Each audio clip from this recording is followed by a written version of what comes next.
So UFC Fight Night, Arnold Allen versus Melkazel Costa is about to take place, and man, the main card for this fight night is incredible. It is literally impeccable. It's a thing of beauty, man. And I know a lot of you guys are excited. I'm very excited for this main card. But before we get into the main card and the predictions, man, you might not like me, but you have to respect these picks right here. Bro, why is Cody Durden a plus 500, man? Rafael Filho is not like that, bro. He's not like that. I'm still going to go Cody Durden. That's my prediction. I'm going to go Joshua Van. I'm going Tyrell Fortune. But I'm going Lance Gibson Jr. Jeez. I'm going Tofik. I'm still picking Yosari. I think this is a lock. You think you ain't got that? In my opinion, this is pretty easy. I think Cub Swanson is the better striker. We're gonna go Jai Herbert. Oh, yeah. Give me Eric McConical, man.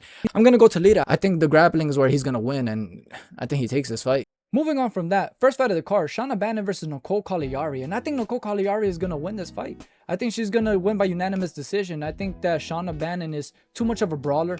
I think Nicole's going to be able to get her on the ground, and she's going to be able to control her on the ground. And I think this is how the fight is going to go. It might be, likely it's going to be boring as shit.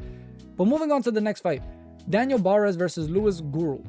And once we saw Louis enter the UFC, he had no more pop in his shots. We haven't seen his KO power be put on display. But Daniel has shown us he's the better striker. He's shown us he could almost put out guys like Rafael Filho away in the first round. So this guy has very good power. This is going to be a stand-up fight, and I think this is going to favor Daniel Barras a lot. I think he's just a better striker who hits harder, also has fought better competition, man. But moving on to the next fight, Alice Ardeline versus Polyane Viana. And I think Alice is just too crafty, man. She's gonna mix it up very well. She's gonna take Polyana to the ground, and we've seen Polyana, she just lays there. She allows herself to get dominated on the ground, and I think honestly Polyana is just in this, like, in the UFC for a paycheck. I don't think she cares about winning anymore. Moving on to the next fight, Cody Brundage versus Andre Petroski.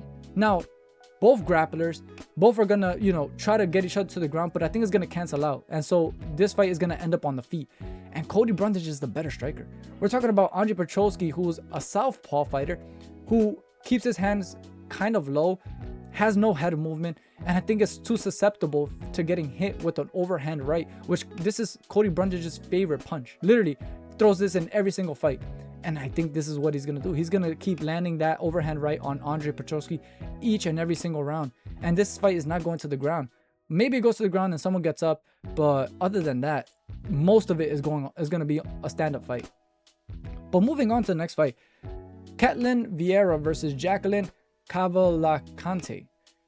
Man, a lot of people are underrating Vieira. Vieira has fought better competition, and we literally seen Jacqueline get controlled on the ground by a striker. She fights only strikers, and we saw her get controlled on the ground by a striker. Now we're talking about her fighting the number 5 contender in the female division. A high-level grappler, at least for the females. And I think this is where Vieira is going to dominate. She's going to get Jacqueline to the ground, and she's going to dominate probably all 3 rounds. I'm not even lying, to be honest. Moving up to the next fight, Tommy Gantt versus Artur Minev. Now, I wouldn't say bet on this one. I would say leave it alone, because we haven't seen too much from either of these guys, but I think Tommy Gantt is just too strong.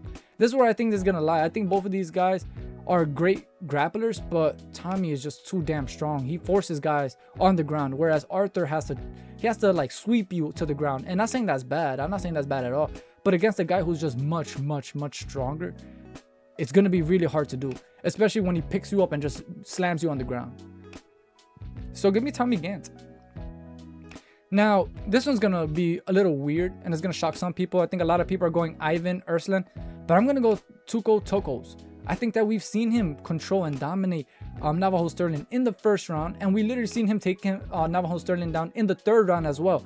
Now, we've seen Ivan stuff decent takedowns, maybe like from Kudalao and stuff, but he's just not that impressive, and we've seen him get taken down. I think Tukos is going to be able to get Ivan down and control him on the ground. And if it doesn't go to the ground, then Ivan's going to win. But I don't know if Ivan's going to be able to stuff Tuco Tokkos takedowns. I don't know. I'm not saying Tuco Tokkos is like a monster or anything, but at the end of the day, styles make fights. And I just think this is one of those styles where Tuco is definitely going to force this fight to be on the ground. And first fight up the main card, Nikolay Verdonekov versus Chaos Williams. And I'm going to go Nikolay Verdonekov. I just think that this dude is a better striker. He hits harder. He's more active nowadays, to be honest. But also, we've seen Chaos Williams' last fight versus Andreas Gustafsson. where he got dominated. And not just on the ground, not just on the clinch, but on the feet. Absolutely dominated from start to finish. And we've seen Khaos Williams, even against Randy Brown, when he wasn't winning the striking battle, he tried to get this fight on the ground. And I feel like if he tries to do the same thing against Nicolay, he's going to get reversed. And he's going to get beat up on the ground. And if this fight's on the feet, I think that Khaos Williams just doesn't do well when pressure is, well, when he's getting pressured. And I think Nicolay is going to pressure him too much for Khaos to handle, to be honest. So give me Nicolay, probably by knockout. Next fight up the card, Timmy Cuamba versus Benardo Sopaj. Now, Benardo did an amazing job versus Vinicius Oliveira. First round, dominated him, but then got tired in the second round, and got tired in the third round, and got knocked the fuck out.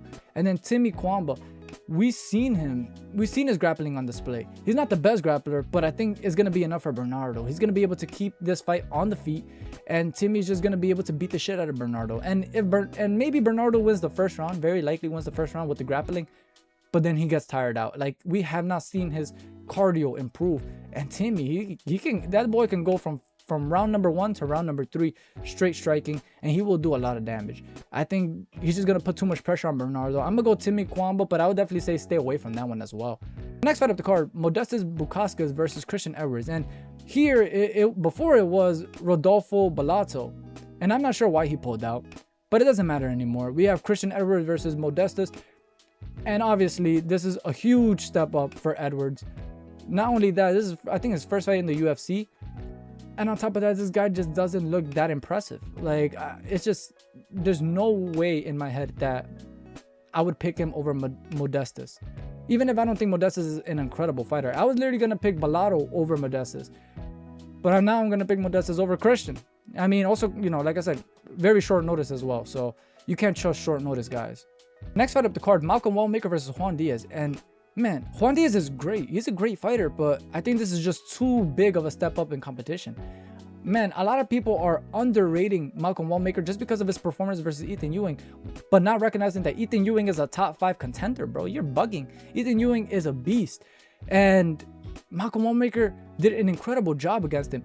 Now, he did lose. For sure, he lost that fight. But he did very good, man. When they were clinching, you saw how strong Malcolm Wallmaker was. He was pushing Ethan Ewing like all the way back, and not just like Ethan Ewing stepping back, his feet were sliding back because this dude Malcolm Wallmaker is that strong, and he was landing a lot of nasty hooks. Ethan Ewing just has a crazy chin, which is another thing that we haven't seen from Juan Diaz. We haven't seen how his chin gets tested, and I just see him walking into one of those punches. Now, obviously, he's going to want to get this fight to the ground. But like I said, Malcolm Wallmaker is so damn strong, I don't think it's going to go to the ground. And I think Juan Diaz's striking is good, but it's a bit sloppy. And I think it's going to get him caught against Malcolm Wallmaker, who's more crisp. And I just like how Malcolm Wallmaker's striking is. He'll move his head. He'll move his feet. He's going to try to, like, not just consistently throw that hook. He's gonna semi kind of set it up. He's not the best at setting it up, but he will try to set it up. Moving on to the next fight, we got Superboy Do Ho Choi versus Daniel Santos. Now, I would stay away from this one just because, man, Daniel Santos has such powerful hands, and this dude is so good. And I know Choi, Superboy, he's so inactive, but I know it's not his fault. But we still have to take that into account. He's very inactive. Oh man, I don't know. I'm gonna go Daniel just because of how inactive my boy Superboy is, but I'm still rooting for Superboy. He's one of my favorite fighters, to be honest. And if you don't like him, man, you're just a hater, bro. You're just a hater and a loser.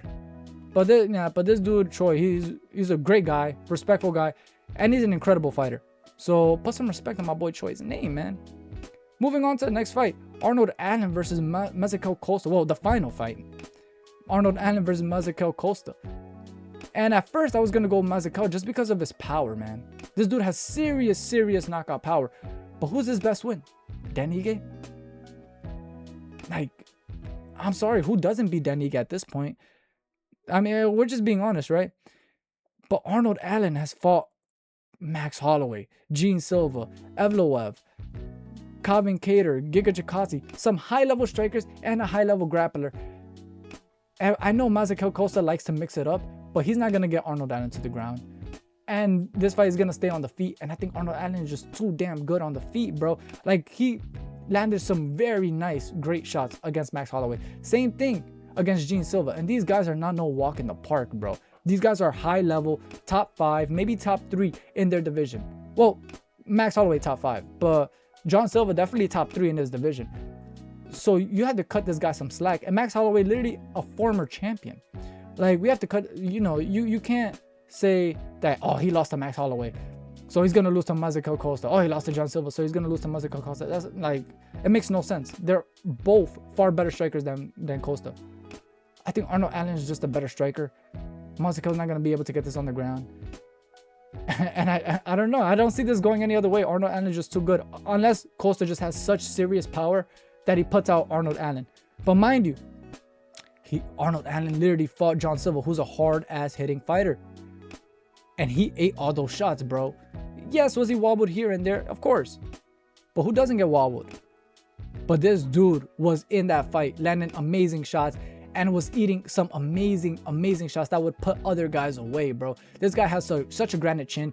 I think he's way more dedicated to the sport. I think that he's fought way better competition, and I just don't see any other way than going Arnold Allen, man.